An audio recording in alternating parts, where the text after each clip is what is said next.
O te fia e whaafeilua i atu I lau whaafonga anga I le nei tae au mā lole soifua manuia, usi mea lau whaafonga o Tālala Radio Samoa. Wha wau tāpuni a pēr I le soa o ngai wairoa a o tū mau pēr lapata ingo whaalawlawi whaafua sei, le state of emergency. E silia ma le whaase lau whale wairoa o le ana lolo vaya uma ono o timunga mamafa na Yehos Bay matai rafiti, a mata mai le pō le aso lua whaasolo mai ai ana nafi. E o mai le tau nei, e le o yeini lapata inga mai le ofiso le vai tau e ui o lo o whaawau peona pa u le timu ma o le ua mai East Coast. Tala mai le pule nuu le tau nei o wairoa o nisi o whale na lolo vaia e le o inisiua ma o lea whaato au o leo wairoa e se tūlanga whaapea.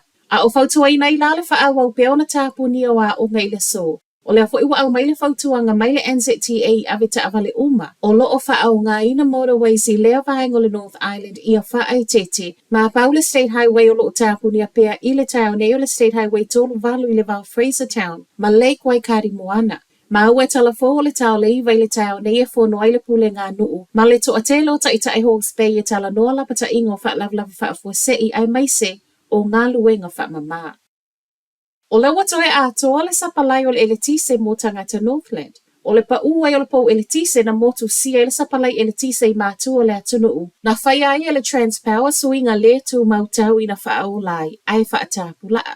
O le pona whaamautino mai ai loa le sui o le pulenga le Transpower. O le ua mai anga luenga na tau mawhai e toe whaau I le malo si anga na mawhai o na sau mai le pou wa pa u ma ua manuia. Sa wai ma le talo le ua wa ai nei le pulenga I le anga I luma e ala le whai o se isi pou eletise fou. Ua whaafetai le Transpower tangata Northland I le lava papale a o whaasolo ngā luenga whaaleleia ai maise o le utangi o le talo sanga na au mai e whaatapu la ale wha o ngā o le eletise a o tau whaasoa ai le sapalai. I le mata upu lava le nei, ua ofo mai le pulenga al malo si anga tau eletise le Contact Energy o le aia totongia fixed daily line charges mo ana pa anga Northland ma le Far North, lea na a fia I le motosia whaafua sei o le eletise. E silia ma le se lau wafe tangata I mātu o le atunu una motosia whaafua sei le eletise le vaiasa walu. Ina ua pa ule pou eletise le Transpower. Na sa wai ma le talo sanga tangata a fia, e tatau na toi totongi atu I latou o no le mea na tupu.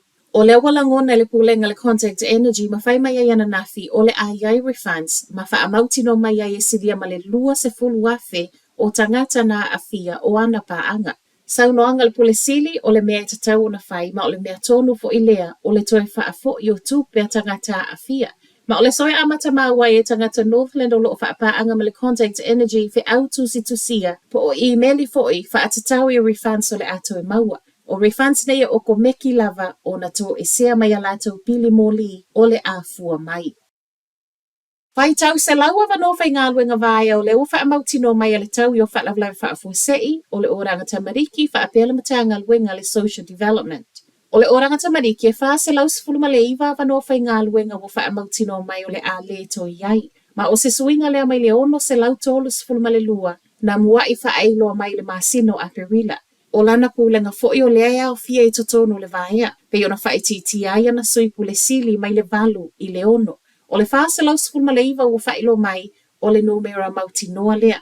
Ai le tau I o whaalavlawe whaafua se I e tolu se lau ono sifulma le ono ma o lo I totono lea o whai le valu sifulma le lima e le o ngalue a ina I nisi le taimi nei. I le matanga luenga le social development, valu sifulma le ono le ana wha mauti noa mai ana nafi ma e le o tā ua I lea o whai tangata watalia voluntary redundancies wha apea tangata ngā lulue wha akone karate lea e umai le vai aso nei. Matala wha ai wha tau sanga o le eisa kei mara Dunedin ma o le so lea te talai whai totoa o lana kei mat fau. Tau nei le uta talai le whale o loa fau o le kei mara Dunedin ma o se whale o loa wa mawai ngā luenga a le tusa ma le se lau fitu se fulu tangata. Whātau sanga tālu aina tāpu nei le kei mat sa iai, ma o le kei mat o tatala I le so e tatala mai le valu I le tae au a nga I le sefulu ma le lua I le pō. O Tala Nalo Radio Samoa, manuia le tae au.